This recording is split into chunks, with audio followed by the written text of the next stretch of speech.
యేసుక్రీస్తు నామములో ప్రతిరోజు దేవుని వాగ్దానం అనే కార్యక్రమానికి మిమ్మల్ని అందరినీ ప్రేమతో ఆహ్వానిస్తున్నాం. ఎలా ఉన్నారండి? అందరు బాగున్నారా? దేవుని కృపలు వర్ధిల్లుతున్నారు. ప్రార్థన చేసుకొని నమ్మకంగా ఉండండి. మీ అందరి కొరకు ప్రార్థన చేస్తూ ఉన్నాం.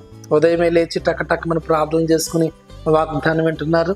ఈరోజు కుటుంబాలుగా దేవుని సన్నిధిలోకి రాబోతున్నారు. అవును, మిమ్మల్ని దీవించే సమయం వచ్చింది. మీ కుటుంబాలను ఆశ్రయించే సమయం వచ్చింది. ఈరోజు దేవుని మందిరంలోకి రండి. దేవుడు మీతో మాట్లాడబోతున్నాడు, మిమ్మల్ని బలపరచబోతున్నాడు. ఈ రోజు కూడా అద్భుతమైన వాగ్దానం ప్రవేశిస్తున్నారు. రెండు వాగ్దానం చదువుకుందాం. రూతు గ్రంథము 3వ అధ్యాయము 11వ వచనం. భయపడకము, నీవు చెప్పినదంతయు నీకు చేసేదను. హల్లెలూయా. అద్భుతమైన వాగ్దానం ప్రవేశిస్తున్నాడు. భయపడకుడి, నువ్వు ఏమైతే నాతో చెప్పావో అదంతా కూడా నీ పట్ల జరిగించబోతున్నాను. దేవునికి స్తోత్రం. అద్భుతమైన వాగ్దానం అండి. భయపడొద్దని ప్రభు చెప్తున్నాడు. నువ్వేమైతే ప్రభుని అడిగావో, ఏమైతే కోరుకున్నావో, దేవుని దగ్గర ఏమైతే విజ్ఞాపన చేశావో, ఏమైతే ప్రభు దగ్గర నాకు ఇది కావాలి, నాకు ఇది అవసరం, నాకు కోరికను తీర్చు ప్రభు అని అడిగావో అదంతా కూడా దేవుడు జరిగించబోతున్నాడు. హల్లెలూయా.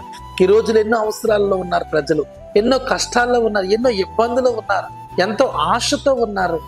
దేవుడు అంటున్నాడు, నువ్వు అడిగినది, నువ్వు కోరుకున్నది దేవుడు నీ పట్ల జరిగించబోతున్నాడు. నీవు చెప్పినదంతా కూడా నేను నీకు చేస్తానంటున్నాడు. నువ్వు ప్రార్థనలో ఏమైతే ప్రభుతో చెప్పావో, ఏమైతే అడిగావో అదంతా కూడా నీకు జరిగించబోతున్నాడు. నీ వ్యాపారంలో అభివృద్ధి కావాలని, నీ పిల్లలకు మంచి ఉద్యోగం రావాలని, నీ పిల్లలు ఉన్నతమైన స్థితిలోకి వెళ్ళాలని, మంచి వివాహం జరగాలని, గర్భఫలం తెరవబడాలని, మంచి ఉద్యోగం రావాలని, మీకు కలిగిన సమస్తం దీవించబడి మరి ముఖ్యంగా దేవుని సన్నిధిలో రక్షణ అనుభవంలోకి రావాలని మీరు అడిగారేమో.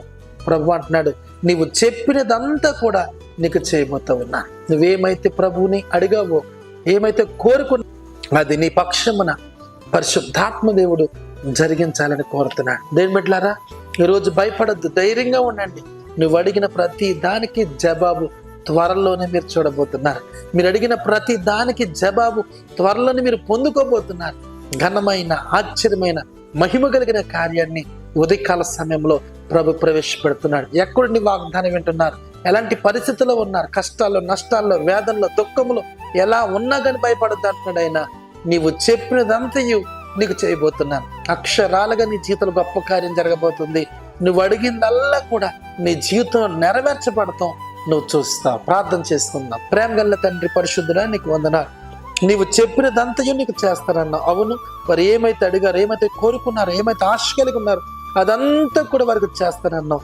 వారి కుటుంబాలు మేలు కలుగునుగాక, ఆశీర్వాదం కలుగునుగాక, దీవెన వచ్చునుగాక, 100 రెట్ల ఆశీర్వాదం వారు అనుభవించుదురుగాక. ఒక్కొక్క బిడ్డను దీవించండి, ఆశీర్వదించండి. నీ బలమైన, ఆశ్చర్యమైన కార్యాలు జరిగించమని యేసు నామమున అడుగుచున్నాము తండ్రి. ఆమేన్, ఆమేన్. హల్లెలూయా. భయపడకుము, నీవు చెప్పినదంతయు నీకు చేసేది. నువ్వేమైతే అడిగావో, ఏమైతే కావాలని కోరుకున్నావో అదంతా కూడా నీ జీవితంలో జరగటం నువ్వు కళ్ళారా చూడబోతున్నావు. అలాంటి కృప దేవుడు మనందరికి దయచేయను గాక. ఆమేన్. God bless you.